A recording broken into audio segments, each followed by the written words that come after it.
Hello and welcome to today's session. I hope you're all doing amazingly well from whichever part of the world you are watching. If you've had a chance to have a couple of weeks break over the summer, depending on if it's summer in your location, I hope you've enjoyed some time out. Or if you've had to work all summer season, I hope you're having a very productive and strong summer season, just like mine. Today, I would like to talk about how can you design a wellness concept that no other hotel has or can replicate. So today, just to let you know, I have tried to get off being analog and looking downwards on my notes to having my notes on my screen. So let's see if I even know where to look while I'm just, looking through my notes. But the idea is today that we're going to talk about, apart from experimenting with my more digital note taking format, we're going to look at how you can design a wellness concept that no other hotel has or can replicate. And as a wellness leader, you aspire to create something the market hasn't seen before. So you are great at wellness. You have a number of years of experience under your belt, and you have spent thousands of dollars in upskilling yourself, in learning the new modalities of wellness. And you've also spent several hours trying to go deeper into what you think is the right modality or the therapies that resonate with you. And now you're finally ready to create something truly special. But as you start researching, the endless trends and ideas can feel overwhelming. And top of that, your hotel GM and owners also want to have their suggestions, which makes it even harder to decide what do you add. So you want to create something truly extraordinary. You just don't know where to begin. Now, where you begin with is what I call the wellness value iceberg. I have talked about it very often over here in my podcast and also in my LinkedIn videos. And what happens is when we are passionate and experienced, so ultimately, as wellness leaders, we are the ultimate kind of sage when it comes to wellness. No one knows more than us in the hotel about wellness than we do. And when we are someone who has an incredibly high knowledge or level of knowledge, it's our craft. What happens is it's easy to think that the solution needs to be complex. We're so fixated in trying to impress ourselves that we put the entire kitchen sink of wellness into the mix. However, the best approach often is really to keep things simple. And as wellness leaders, we tend to focus on the what. So, the individual elements like specific treatments, trends, therapies, brands, pieces of equipment, rather than the how, which is the unique way each of these elements are delivered and integrated into the overall experience. So, as wellness leaders, what we do when we think we have to create something so special, we go directly into the what because we have so much knowledge. And then we start thinking, if I had my perfect wellness concept, this is what it would have.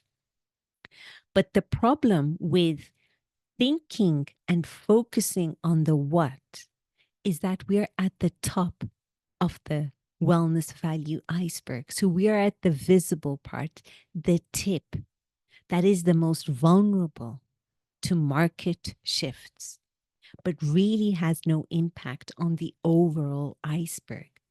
What makes that value iceberg move is actually the base. But as wellness leaders, because we know so much about wellness, we end up focusing mistakenly on the what. How can we make, what can we add that is going to be so difficult for others to replicate? However, ironically, The problem with focusing on the what is that these elements are easy for others to replicate. So we're trying to create something that no one else can replicate. But without realizing it, we're actually making it very easy for the hotel next door to replicate what we are offering, that individual service, that brand, that bling piece of equipment. And as I said, this is the visible part of that iceberg. We are vulnerable to the shifts in the market. Anyone can offer the same treatment, or your star therapist might leave to the hotel next door and take their expertise with them. But it's the how, your unique way of delivering wellness, that truly sets you apart. This is where the real value lies, beneath the surface and at the base of the iceberg. And that is where most of the impact happens. So when trying to define our special way of doing wellness, it's key to move away from the what and delving to the how. So the question is, how can we do that? As I said earlier on, keep it simple and focus on your how, your special way of doing wellness. And stage 3 of my Essence Framework system, also known as your special way framework, helps you create a wellness approach that's uniquely yours, something others can't easily copy. So the question is, how do you create your proprietary way of doing wellness? You do it in 4 steps. First, you map out the entire customer journey. You take a step back and map out your customer's journey, and you identify key touch points where you can deliver remarkable experiences. Then you highlight your strengths. Focus on what makes your approach special, your superpowers, and use these to deliver remarkable experiences. Every property has something unique that simply can't be replicated. And we see this when we go with top hotel brands who have managed to unify so many of their brand standards. But when you go to one location compared to the other, even if it's an X brand, the experience that each guest lives in property A compared to property B is very different. And this is all in the nuances. These are the same brands, the same brand standards. And even then, they're unable to replicate 100% what one property A has in property B. And that is the same for your property. Look at your strengths, look at your property strengths, and see where you can deliver those remarkable experiences. And then you mitigate your weak areas. Recognize where you might need support or reinforcement and create strategies to address these changes. And then you document the processes. So you write your processes to make sure everything works efficiently and can be sustained over time. And that does not mean you copy paste the SOPs that you took away from your time while you're working in another brand and pasting that. It means creating from zero certain processes that are unique, 100% unique to the reality of your property, that entire customer journey, unique to your strengths. So you're playing to your superpowers and you are very conscious of your weaknesses, because we all have operational weaknesses, and addressing them. Now, here are the benefits of creating your proprietary way of doing wellness, of keeping it simple and not focusing on the what, but focusing on the how. You attract talent who are excited to learn and follow your unique approach. Every single staff member of ours wants to do a good job. And when we are led to confusion, when we are thrown into chaos, and when we see that the work we deliver doesn't fully satisfy our guests, we don't want to be part of that brand. Instead, we want to be part of a brand that delivers extraordinary experiences and that makes our lives as employees super easy to deliver these remarkable experiences consistently. You also give your guests confidence in your hotel's wellness offering because they know you can solve their well being needs and deliver remarkable experiences. You remove subjective decision making, guesswork, and improvisation from the guest experience, and you free your team from worrying about how to do things. The number one mistake I see many leaders make is that they want to make their teams part of the process of writing the SOPs so that they can own them. But that is a myth. They don't need to be part of the process to own it. Your processes need to be watertight so that they feel they're held. They feel that they're in a safe container and they feel that the tools that have been given to them allow them to deliver the remarkable experiences they want to deliver. It allows them to make the impact they want in the lives of our guests, the people they are serving on a day-to-day basis. And what happens to you as a wellness leader when you implement your proprietary way of doing wellness is that you manage from a place of wisdom, self confidence, and clarity. And more importantly, your owners and your GMs feel secure knowing that your concept is robust and that it won't fall apart if key players or key managers within that wellness ecosystem move on. However, if you choose not to act, you will continue to struggle to find and retain the right talent. You'll just have that constant revolving door of talent coming in, you training them, and that just continues that vicious circle. Then you have guests that aren't happy due to inconsistent experiences, and you create uncertainty and confusion within your team. No one knows what they need to do, to what they're accountable to, because supposedly everyone, all hands at deck. And then you, as a wellness leader, you find yourself overwhelmed and helpless. And I'd also like to talk about the case of wellness director at Hotel Traditionist. In my book, The Wellness Asset, I talk about it. And I think it's always useful to see an example of how things are done right and also how things are done wrong. And we do both. There are things that we do right, and as wellness leaders, there are things that we do wrong. And sometimes just identifying what we do right and what we do wrong helps us, kind of, it just nudges us in the right direction. And today I'd like to share that case of the wellness director in Hotel Traditionist. So this was a 40 key hotel, and each stakeholder, so the owners, the general manager, and the wellness director, all had very different ideas. And this led to confusion and lack of direction. So the challenge there was to create a wellness concept that stood out.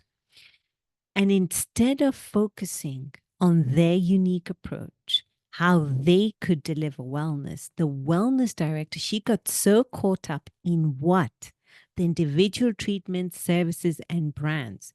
She complicated things without realizing it by copying SOPs from different locations and adding several different types of healing modalities. And in this case, I remember she distinctly wanted to add Feldenkrais. And it was back then a therapy that not many guests even grasped, nor did the actual therapists working there understand it very well. So they couldn't really sell it. And This approach made the concept hard for the guests to grasp and for the staff to deliver consistently. So instead of simplifying and focusing on what they did best, she ended up creating a fragmented and confusing wellness offering when that was completely the opposite of her intention. And the outcome was a lack of cohesion across departments. Everyone did things the way they wanted to because they were all focusing on the what instead of how. How can we deliver a remarkable experience to our guests right from pre arrival to post departure? Now, that is an example of how easy it is for us wellness leaders to slip into suddenly making something complicated and complex if we want to create something special. When we think about creating our special way of doing wellness, we think about something that has to be completely otherworldly, something that the market has not seen, when in fact it is the total opposite. The more you simplify the approach, the better it is. And sometimes we don't see the beauty of the simplicity right in front of us. The harsh truth is that the journey, the customer journey you draw out or map out for your particular property cannot be replicated elsewhere. You are the only one who has your location. You're the only one who has your team. You're the only one who has the owners and the GM you have. It is impossible to replicate the same client journey, how they come to your place, where they interact, where is the wellness area. Everything is different. Hence, naturally, what you have is unique to you. And instead of trying to complicate it by adding wellness's entire kitchen sink, looking at the most fancy what's, precisely those things that your competitors can copy, easily replicate, and perhaps sometimes even do it better than you. Focus on your how.